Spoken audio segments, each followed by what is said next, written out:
Dans cette vidéo, on va analyser les décisions des investisseurs sur le Q4 2025, voir ce qu'ils ont acheté, ce qu'ils ont vendu et essayer de trouver potentiellement des pépites. Donc on commence directement avec Value Act Capital, donc avec 16 actions en portefeuille, un portefeuille d'une valeur de 7 milliards de dollars, avec notamment donc des petits rachats assez légers sur Salesforce, une petite baisse sur Amazon. On va regarder évidemment les plus grosses positions. Là notamment, je vois par exemple un gros buy sur BlackRock. Alors c'est sur la période octobre à décembre de 2025. Donc ce serait à peu près, on va dire, sur cette période-ci. Donc avec un plus haut aux alentours des 1200 dollars et un plus bas aux alentours des 990 dollars, ce qui serait quasiment similaire à peu près à juin 2025. Donc ça pourrait sembler intéressant. Par contre, si on regarde le price to free cash flow, là pour le coup c'est un petit peu différent. Effectivement, on voit qu'on est quasiment au plus haut. Donc même si Value Act Capital aurait acheté à 992 dollars, imaginons au plus bas de novembre de 2025, et au final on serait sur une valorisation de 40 fois les bénéfices, ce qui paraît quand même extrêmement élevé, surtout quand on regarde l'historique de l'entreprise qui se vaut plutôt aux alentours des 20-30 plutôt que des 30-50. Après, c'est vrai que c'est quand même un fonds qui est extrêmement puissant, BlackRock, mais voilà, attention quand même à ne pas acheter n'importe quelle entreprise à n'importe quel prix. J'ai quand même des doutes quant à la performance future que pourrait atteindre BlackRock sur les prochaines années en achetant à des plus hauts aussi élevés. Mais voilà, donc il y a quand même eu un buy complet à 11% de son portefeuille, donc c'est quand même un très gros buy. C'est sa 4e conviction. On a eu également un bail assez important sur Rocket Companies. Alors Rocket Companies sur 5 ans, donc c'est une capitalisation de 50 milliards quand même. On est sur une plutôt belle hausse depuis. Tac, tac, tac. Si on regarde, il aurait pu acheter entre à peu près 16 dollars et on va dire à peu près une vingtaine de dollars, entre à peu près 16 et 20. On est sur une entreprise qui est un petit peu particulière. En fait, si on regarde, on est sur une entreprise qui est dans les services financiers et l'accession à la propriété, ce qui du coup en fait ne permet pas d'avoir des chiffres assez classiques. Là par exemple, vous voyez que le free cash flow, bon, ils ne sont pas rentables depuis sur les 2 dernières années. Par contre, si on va dans l'income statement par exemple, on n'a même pas le chiffre d'affaires. Voilà, on a le total revenues, donc le chiffre d'affaires avant les provisions sur les crédits perdus. Donc voilà, ça c'est ce genre d'entreprise que je ne vais pas aller chercher du tout, je ne vais pas du tout m'y intéresser parce que j'ai pas envie d'essayer de comprendre de nouvelles choses ou quoi que ce soit sur ce genre de boîte. Je vais rester dans les entreprises classiques et on verra bien comment ça se passe. Donc voilà, un nouvel achat un petit peu particulier sur Rocket Companies. Ensuite, on a du Meta Platform qu'il a racheté un petit peu. On a eu quand même une jolie opportunité. Si on regarde entre octobre et janvier, on était entre 727 et à peu près le plus bas, 589 dollars. 589 dollars pour du méta, ça commençait à devenir intéressant. Et bien, effectivement, on a une entreprise qui a quand même de très jolis fondamentaux, des capex un peu trop en augmentation selon moi actuellement, ça c'est clair. Ce qui fait que c'est un critère qui n'est plus validé, des SBC également qui sont très très hauts, et par contre un retour sur investissement qui est quand même assez faible. Donc voilà, pas l'entreprise d'ultra bonne qualité, mais pour le coup, effectivement, aux alentours des 500, 590 dollars à peu près, on était plutôt aux alentours des, par exemple, 26 fois le price to free cash flow et peut-être 14 fois ou 15 fois, je vais y arriver, 15 fois le prix d'achat, voilà, c'est à peu près ça. Alors c'est très peu conservateur, mais si on se dit, allez, c'est 30 fois le free cash flow et 13% de croissance, peut-être 14% de croissance, en vrai ça paraît, voilà, 13,5, c'est à peu près ça exactement. Donc 13,5% de croissance du free cash flow, l'entreprise a fait 13,7 sur les 5 dernières années, a fait 19% par an sur les 10 dernières années, donc ça paraît possible. Voilà, clairement ça paraît possible. Maintenant c'est toujours le même problème de est-ce que les capex seront intéressants ou non. Pour l'instant on n'a pas la réponse, mais c'est vrai que ça aurait pu être effectivement un investissement intéressant aux alentours des 590 dollars au plus bas en fait de novembre 2025 quoi. On passe au suivant, à Bill Ackman. Donc Bill Ackman qui a réduit ses positions sur Uber très légèrement et également Brookfield, surtout pour j'imagine diminuer un petit peu son exposition. Uber c'est quand même 16% de son portefeuille, pareil pour Brookfield 18%. Par contre, on a eu un gros achat sur Amazon, aux alentours des prix entre 220 et à peu près 250, entre 210 et 250 dollars. Donc imaginons qu'il ait acheté vers les 220. Aujourd'hui, Amazon on est à 204 dollars, donc il est très certainement un petit peu en négatif sur ces achats-là. Mais par contre, du coup, si on suit une stratégie similaire à Bill Ackman, effectivement, Amazon à 200 dollars, ça peut être plus intéressant que son achat à lui, et donc ça peut être beaucoup plus intéressant à acheter. On a une toute petite réduction sur Alphabet, pardon, et un gros achat par contre sur Meta. Là pour le coup on a vraiment un très très gros achat. Donc Bill Ackman qui nous sort 14% sur Amazon, 13% sur Alphabet quasiment et 11% sur Meta Platform. Relativement intéressant. À noter qu'il a quand même diminué 86% de son Alphabet en classe B je crois. Et là du coup c'est du classe C, donc c'est deux actions qui sont différentes, hein. C'est la même entreprise mais c'est deux actions différentes. Donc il garde quand même une très grosse propension de Alphabet, hein. On est à 12,46 plus 1,37, donc on est à peu près à 14% de son portefeuille, ce qui correspond à peu près à Amazon. Mais par contre, à côté de ça, effectivement, on a quand même une grosse baisse aux alentours des 86%. Auparavant, j'imagine qu'on était plutôt aux alentours des 17, peut-être 18, 19 de pourcentage du portfolio. Et je pense qu'il revend un petit peu beaucoup parce que faut quand même pas oublier que Google s'est monté jusqu'au ciel et qu'effectivement, en octobre, ça pouvait être intéressant d'acheter, hein. Dans cette partie-là, du coup, effectivement, s'il a vendu aux alentours des peut-être 320 $, vous voyez que c'est quand même une très très belle vente. Même si on est monté plus loin après, on n'aurait pas forcément vendu à 350, hein, pas forcément au prix le plus haut. Mais voilà, un petit peu plus bas, effectivement, ça peut être un petit peu intéressant de vendre sur ces points-là. Donc très intéressant ce genre de portefeuille, effectivement. C'est un portefeuille qui est très concentré, hein, 11 actions avec 16 milliards quasiment de value. Donc voilà, Bill Ackman qui est un investisseur qui est très performant, avec des entreprises qui sont intéressantes, hein, clairement. On passe au suivant, Valley Forge Capital. Donc là, c'est le portefeuille de Dave Cantesaria, qui est un investisseur très focalisé sur la finance et les actions de qualité. On a notamment 9 entreprises seulement, avec 4 milliards 400 millions de value. Et là, pour le coup, on voit une très très grosse conviction sur Ferizac, avec un micro-achat, donc on ne s'y intéresse pas spécialement. S&P Global également, Mastercard, Moody's, Visa, donc que des très très belles boîtes, hein, clairement. Par contre, petite baisse au Q4 sur Intuit. Intuit que j'ai du coup en portefeuille depuis peu, hein. Intuit, si on regarde ce que ça donne, tac, si on regarde sur un an, ça voudrait dire qu'il aurait vendu à peu près entre donc octobre, c'est-à-dire 690 $, on va dire, et aux alentours des à peu près 600, allez au minimum 630, donc entre 690 et 630, ce qui, quand on le voit, est plutôt une bonne décision, hein. Depuis on a perdu plus de 40%. Donc c'est plutôt une bonne chose, bravo à cet investisseur. Maintenant la question sur les prochains trimestres, c'est est-ce qu'il va rajouter du Intuit à son portefeuille ou est-ce qu'il va continuer de réduire? Ça, ce serait une très bonne question à regarder. Si on regarde les ventes récentes, on voit qu'Intuit, ça fait quand même plusieurs mois qu'il le short un petit peu, hein.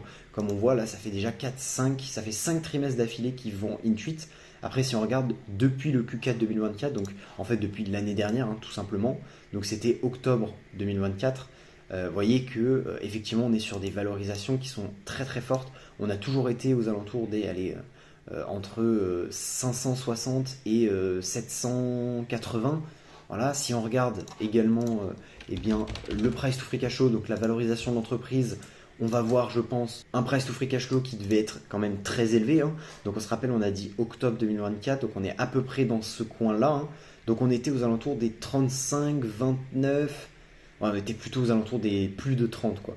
On était clairement à plus de 30 fois les free cash flow, ce qui, si on regarde sur les 3 dernières années, est pas si élevé. Si on regarde sur les 15, est quand même assez important. Comme on peut le voir, on a vu plutôt des 25% arriver il y a quelques années. Donc voilà, au-dessus des 30, c'était quand même très très cher. Et là, pour le coup, on est descendu maintenant à 17. Donc beaucoup plus intéressant.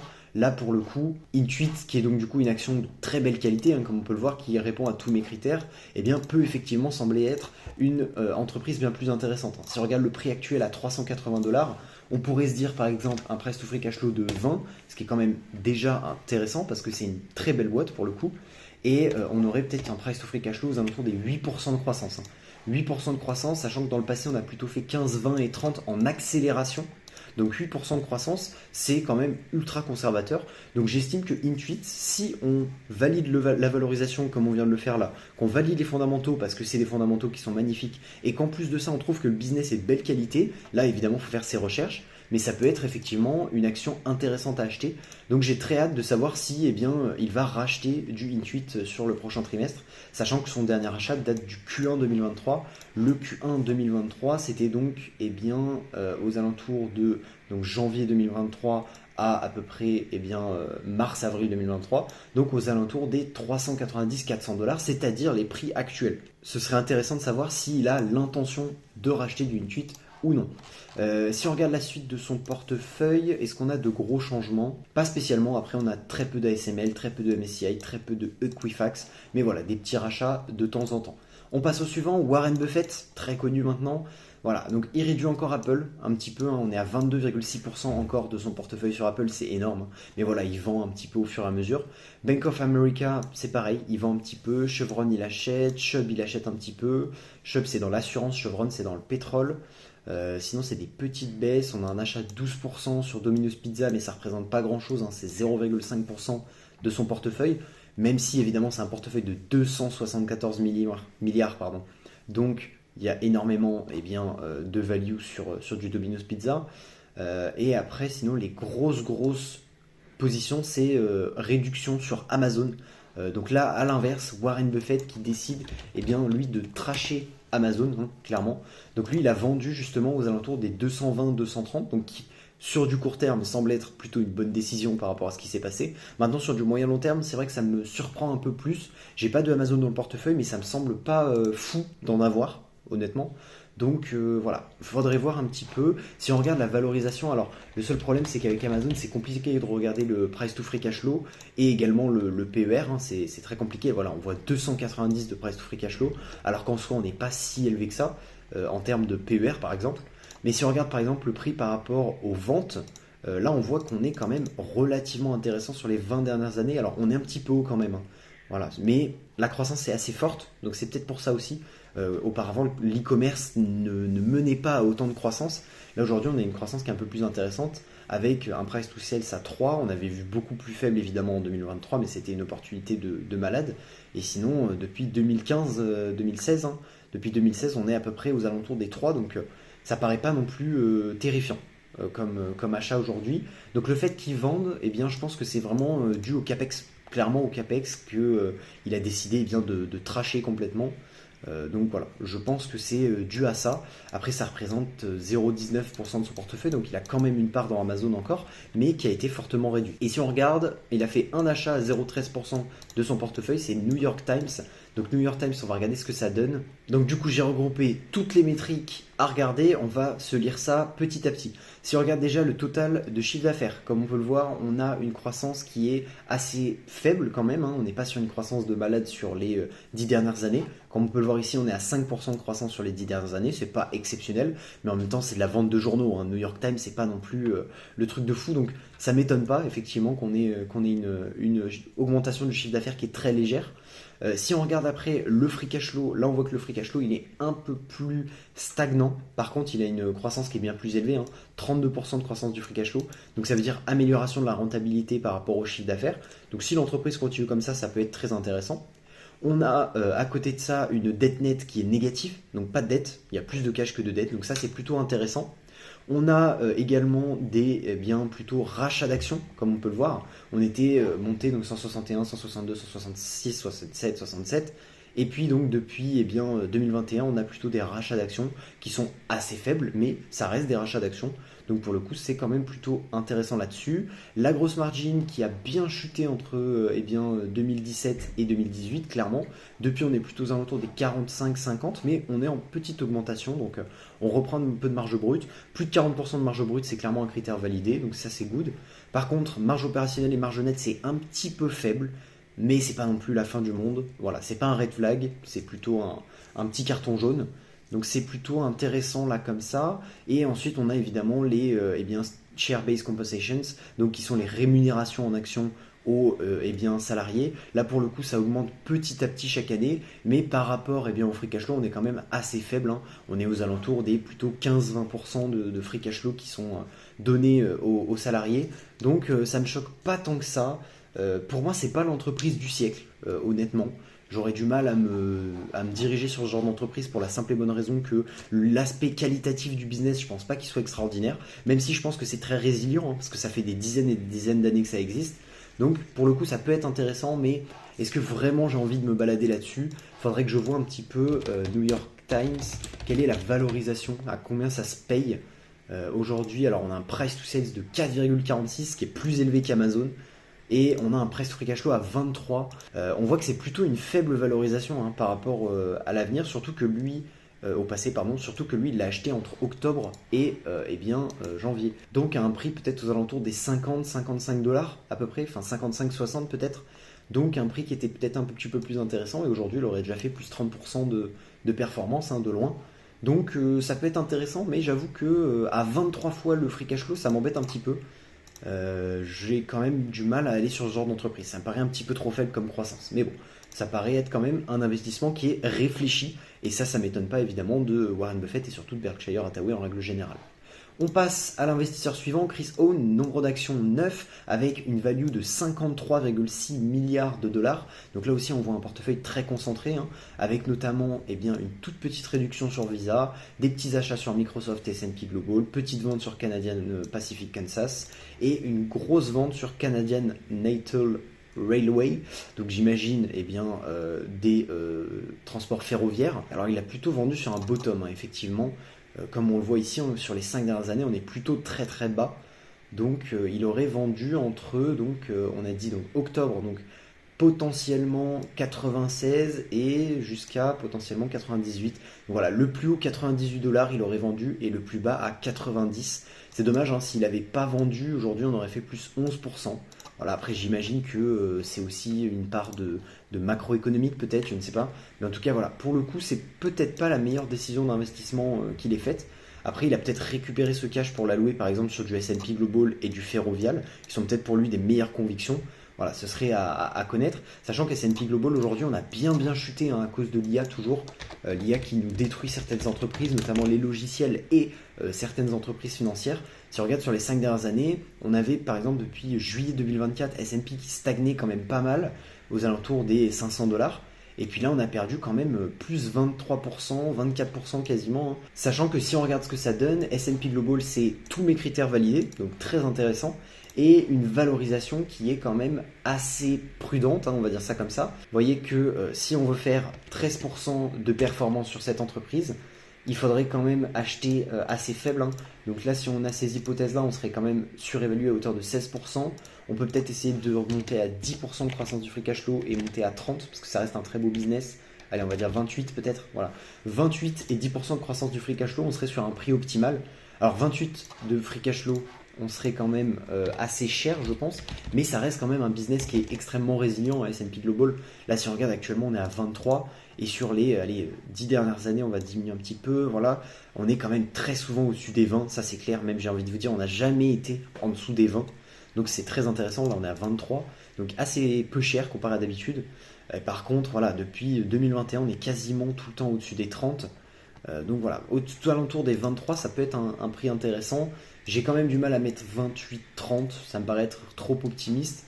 Et au niveau de la croissance du free cash flow, 10%, j'ai quand même envie de dire que ça va sûrement descendre un petit peu. Moi, je serais plutôt prêt à mettre par exemple, donc, on va dire 8% de croissance du free cash flow et peut-être 27-26% de price to free cash flow, ce qui donnerait un prix d'achat encore pour moi à 340 dollars. Donc c'est vraiment une grosse marge de sécurité que je demande, mais on n'est pas sur un business qui est ultra résilient non plus.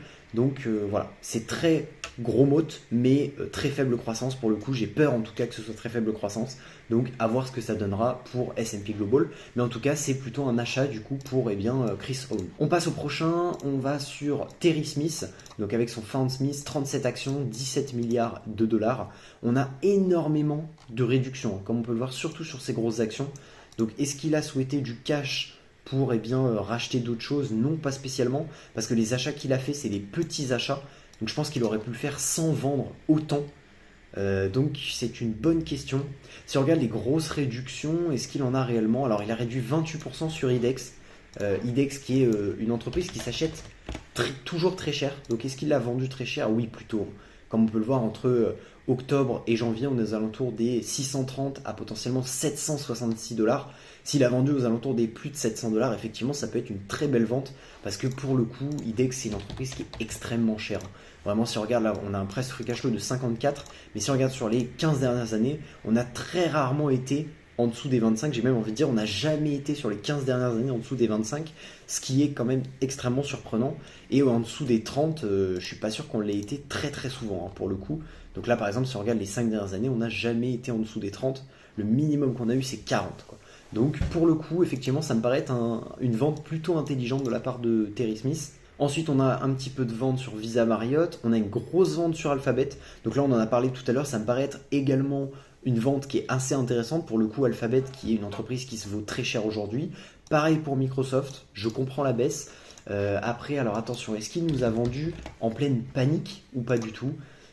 Il aurait vendu entre donc octobre, donc aux alentours des maximum 542 dollars et minimum 490. Donc voilà, il aurait vendu à peu près dans cette période-ci des marchés. Donc potentiellement une vente aux alentours des peut-être 530 dollars, hein, ce qui pourrait être une très belle vente.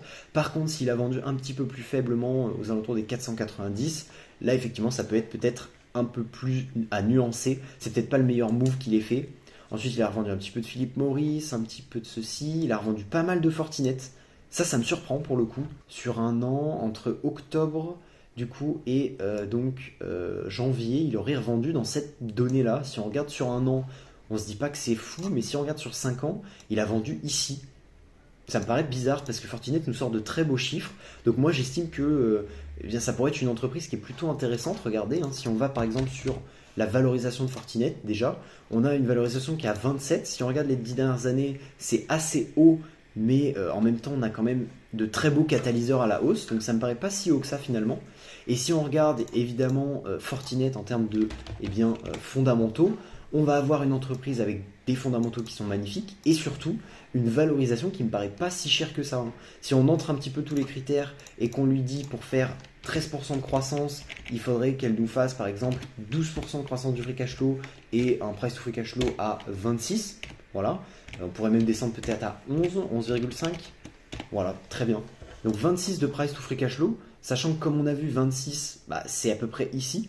Donc c'est quand même assez rare. Voilà, ça fait depuis quasiment 2020 qu'elle descend pendant quelques mois en dessous, mais sinon pas plus. Le plus bas d'ailleurs qu'on a eu en janvier 2026, c'était 25. Donc 26, ça paraît relativement confortable. Et 11,5% de croissance du free cash flow, sachant que l'entreprise fait plutôt 23 et 16. Donc 11,5, ça paraît quand même totalement probable. Donc là, pour le coup, je suis un petit peu en désaccord avec lui. Je vois pas pourquoi il a vendu à ce niveau-là. Peut-être qu'il avait besoin de cash, hein, je ne sais pas. Mais pour le coup, j'aurais plutôt rajouté peut-être sur Fortinet. Moi, j'avoue que je me tâte à analyser l'entreprise très fortement parce que je pense qu'il y a quelque chose à faire. Il y a clairement quelque chose à faire, sachant que si on se dit qu'on est un petit peu plus gentil, donc on reste à 26 fois le free cash flow, mais on se dit peut-être qu'elle nous fait 14% de croissance, là pour le coup on a une sous-évaluation de 15%, ça peut être intéressant. Et évidemment si on veut faire juste la performance du marché, là on a une performance de 46% à aller chercher très facilement sur la première année entre guillemets. Donc voilà, ça paraît être Fortinet un choix d'investissement très intéressant, et je vois pas trop pourquoi il a vendu. Après, ce qu'on a d'autres ventes, on a Otis, que je connais pas du tout, on a Qualys que j'ai en portefeuille. Qualys, il a pu le vendre assez haut, je pense, clairement. Si on regarde Qualys sur la dernière année, entre octobre et effectivement janvier, il aurait pu la vendre pardon, entre décembre et novembre, ce qui aurait été quand même plutôt un top. Et là, pour le coup, je comprends qu'il est vendu à ce niveau-là, hein, ça me paraît relativement ok. Il avait sûrement une belle plus-value à ce niveau-là, ou peut-être qu'il voulait sortir un peu du business. Donc là, pour le coup, ça me paraît être une vente un peu plus logique. Et sinon, il a fait deux bails. Alors, Adma Biologics, ça 0,22, et Nutanix, qui sont deux entreprises que je connais pas du tout. Si on regarde ce que donne Nutanix, du coup, on va regarder ça. Donc, au niveau du chiffre d'affaires, on a une très belle croissance du chiffre d'affaires, ça c'est cool. Le free cash flow, pareil, qui augmente de manière très très importante depuis 2022, hein, depuis qu'on est rentable. On a à côté de ça une dette nette qui est négative, donc ça c'est très bien. On a des marges brutes qui sont très élevées en augmentation, donc très bonne capacité à fixer les prix. Par contre, une marge nette et une marge opérationnelle qui sont assez faibles, hein, aux alentours des 7-8%, ça me dérange un petit peu. Faudrait regarder, donc on a dit, l'entreprise s'appelle Nutanix. Est-ce que Nutanix c'est une entreprise qui est assez nouvelle ou est-ce que c'est une vieille boîte? Ça va bouger énormément. On est du coup sur un éditeur de logiciels dédié au cloud computing qui effectivement du coup a perdu pas mal, hein. Nutanix qui se prend la même claque que Intuit, que Adobe, que Salesforce. On a perdu depuis septembre, on a perdu plus de 48%, clairement. Et si on regarde du coup effectivement sur un an, il aurait acheté dans cette période-là, voilà, donc aux alentours peut-être des 45 dollars j'imagine. aux alentours des 45 $. Aujourd'hui, on a 41. Ça pourrait continuer d'être une opportunité intéressante. On a un PDG depuis 2020, une date de fondation en 2009. Donc 2009, effectivement, ça reste assez récent. On n'est pas sur une entreprise qui est ultra mature, donc potentiellement qu'effectivement les marges peuvent continuer d'être améliorées, hein. On voit qu'en plus elles progressent quand même assez vite, donc ça c'est intéressant. Si on regarde les shares-based compensation, donc les rémunérations en actions aux employés, on voit que par contre elles sont très élevées par rapport au free cash flow. Free cash flow à 772 millions, donc 340 millions de share-based compensation, c'est à peu près 40-45% du free cash flow, donc c'est quand même pas mal. Je suis pas sûr que pour moi ça passe en termes de critères. Il faudrait vraiment que je fasse le compte précis, que j'analyse réellement. Et si on regarde les rachats d'actions, on a aujourd'hui 270, on était à 269, 265. Donc on a plutôt des émissions d'actions de l'entreprise Nutanix. Donc ça me dérange un petit peu. Par contre, pour le coup, c'est un petit peu plus red flag pour l'instant. Donc voilà, j'ai envie de dire entreprise en maturité qui commence du coup à se montrer un petit peu plus intéressante. Donc ça peut être un achat intéressant pour le coup. Il faudrait regarder évidemment la valorisation Nutanix, on va regarder ça tout de suite. S'il l'a acheté pas très cher, je comprends. S'il l'a acheté assez cher encore, je comprends pas. Il l'a acheté à peu près aux alentours des 16, peut-être 17 de price to free cash flow. De ce que je vois, il y a quelques petits red flags, mais c'est pas non plus une catastrophe. Donc ça pourrait être effectivement un achat intéressant. Voilà. On passe sur le dernier investisseur, donc François Rochon. François Rochon qui a fait plutôt justement à l'inverse pas mal d'achats, contrairement à Terry Smith qui a plutôt pas mal chuté en termes de vente.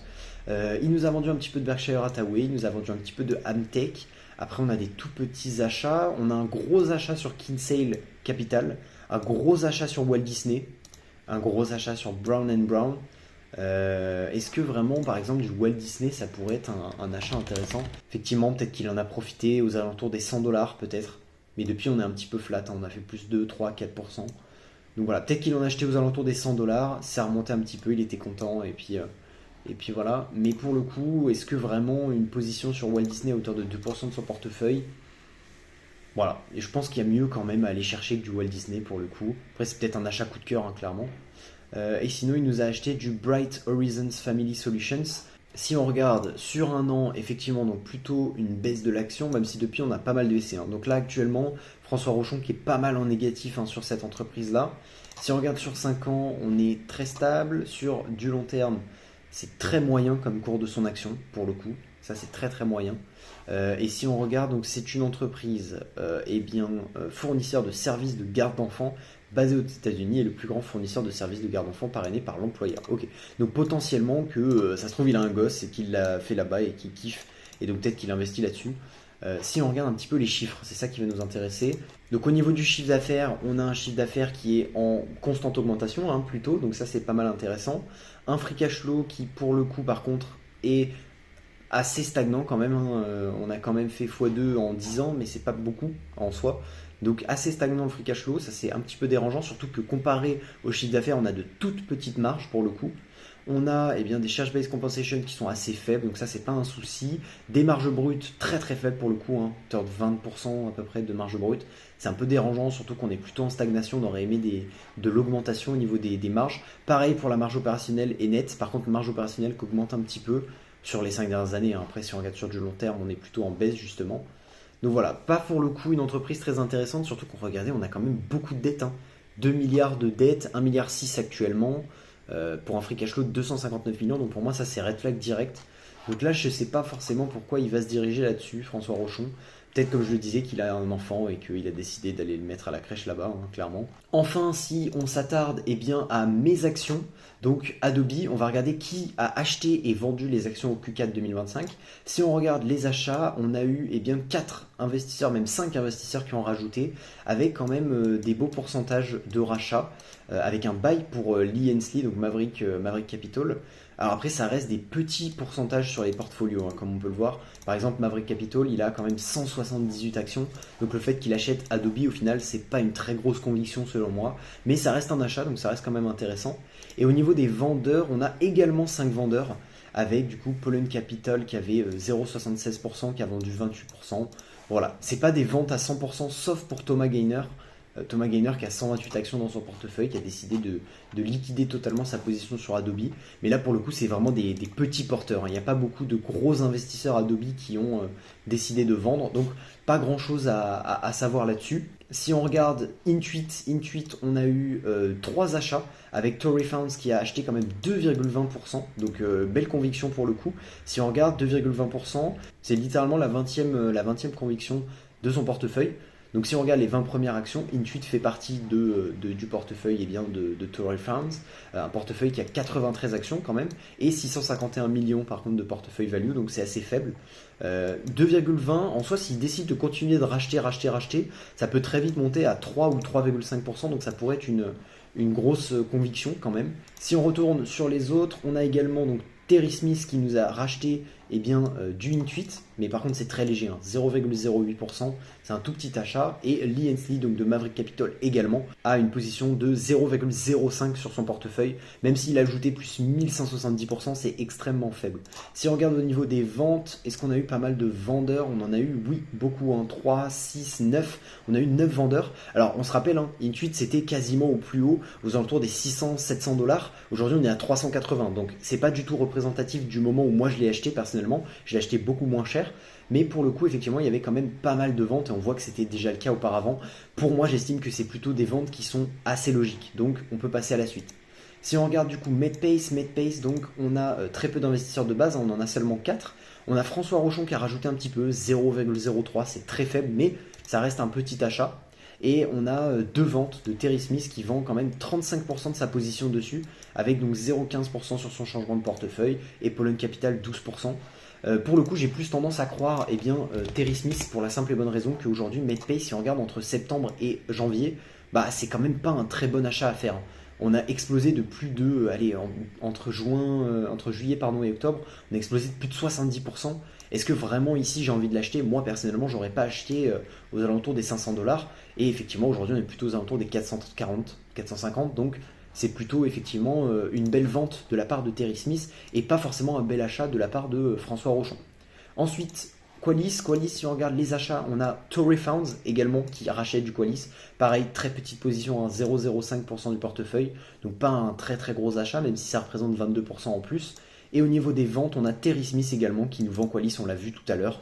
Donc pour le coup, rien à dire de plus. Et enfin, Salesforce du coup qui a été acheté par 3 investisseurs, dont un achat complet, une nouvelle position de Harry Byrne pour 3,19% du portefeuille quand même, c'est à noter, donc on va regarder ça. Harry Byrne qui a 37 actions, 3 milliards de portfolio value, et comme on peut le voir, CRM c'est son top 3, 4, 5, 6, 7, 8, 9, c'est son top 9. Donc c'est quand même une grosse conviction sur Salesforce pour le coup. Donc pour le coup, ouais, top 9 sur un portefeuille de 3 milliards de dollars, c'est quand même assez intéressant. Surtout qu'on voit qu'il a fait d'autres achats, mais un petit peu plus faibles. Après, attention, c'est quand même à remettre en question. Regardez, 3,19, mais quasiment l'une de ses plus faibles actions, c'est 2,16. Donc voilà, il a quand même pas de très très grosses positions sur certaines entreprises. C'est plutôt plein de petites actions. Donc pour le coup, intéressant, mais pas non plus l'achat du siècle. Après, on a des petits renforcements de First Eagle et Value Add Capital. Et en termes de vente, on a une grosse vente de Pollen Capital qui a quasiment rien en portefeuille dans cette entreprise. Vous voyez qu'on n'est même pas à 0,01. Donc pour le coup, c'est une vente, mais qui est quasiment ridicule, clairement.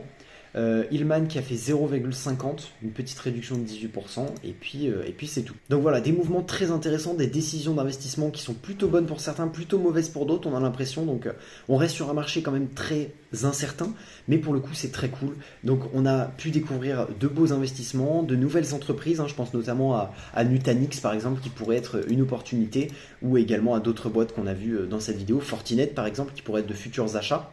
En tout cas, j'espère que cette vidéo vous aura plu. C'était Antoine. N'hésitez pas à vous abonner, à liker, à commenter. Moi, je vous dis ciao.